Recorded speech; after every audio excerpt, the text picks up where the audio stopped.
বান্দা তুমি যেখানেই যাও না কেন, পৃথিবীর যে কোনো প্রান্তেই সফর করো না কেন, পৃথিবীর যে কোনো জায়গায় থাকো না কেন, কেবলমাত্র শুধুমাত্র একজনের ভয় অন্তরের ভিতরে রাখতে হবে, তিনি হচ্ছেন আমার মাওলা। এই প্রসঙ্গে রাসূলুল্লাহ সাল্লাল্লাহু আলাইহি ওয়াসাল্লাম হাদিসের ভিতরে ইরশাদ করেন, ইত্তাকিল্লাহা হাইতুমা কুনত। বান্দা তুমি যেখানেই যাও না কেন, যেই মুহূর্তেই থাকো না কেন, যে অবস্থায় থাকো না কেন, সদা সর্বদা কেবলমাত্র একজনের ভয়, একজনের স্মরণ অন্তরের ভিতরে রাখতে হবে, তিনি হচ্ছেন আল্লাহ। বান্দা তুমি বাড়িতে আসো, আল্লাহ পাকের স্মরণ অন্তরের ভিতরে রাখতে হবে।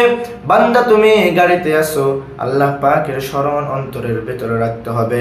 বান্দা তুমি বাজারে আসো, আল্লাহ পাককে স্মরণ করতে হবে। বান্দা তুমি মসজিদে আসো, আল্লাহ পাককে স্মরণ করতে হবে। বান্দা তুমি সুখে আসো, আল্লাহ পাককে স্মরণ করো। বান্দা তুমি দুঃখের ভিতরে আসো, আল্লাহ পাককে ডাকো, আল্লাহ পাকের স্মরণ অন্তরে লালন করো।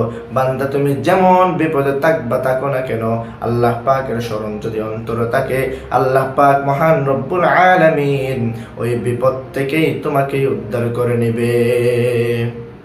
ওয়াতবি'is সাইয়্যাতাল হাসানাতা তামহুহা। মুমিন বান্দারা জেনে শুনে কখনো খারাপ কাজে লিপ্ত হতে পারে না। মুমিনরা জেনে শুনে কখনো মন্দ কাজে লিপ্ত হতে পারে না। যদিও শয়তানের দোহায় পড়ে মুমিন বান্দা খারাপ কাজে লিপ্ত হয়ে যায়, তাহলে সাথে সাথে এমন যেন কোনো ভালো আমল করে, যেই ভালো আমলের কারণেই আল্লাহ পাক খারাপ আমলটাকে মুছে দিবেন। ওয়া খালিকিন নাস বিখুলুকিন হাসান। বান্দা তুমি মানুষের সাথে উত্তম আচরণে কথা বলো, মানুষের সাথে ভালোবাসা বিনিময় করো। রাসূলুল্লাহ সাল্লাল্লাহু আলাইহি ওয়াসাল্লাম যেভাবে শিক্ষা দিয়েছেন, সেভাবেই যদি তোমার জীবনকে গঠন করতে পারো, তাহলে কিয়ামতের ময়দানে কঠিন মুহূর্তের সময় আল্লাহ পাক রব্বুল আলামিন সব বিপদ থেকে উদ্ধার করে জান্নাত পর্যন্ত পৌঁছিয়ে দিবেন। সুবহানাল্লাহ।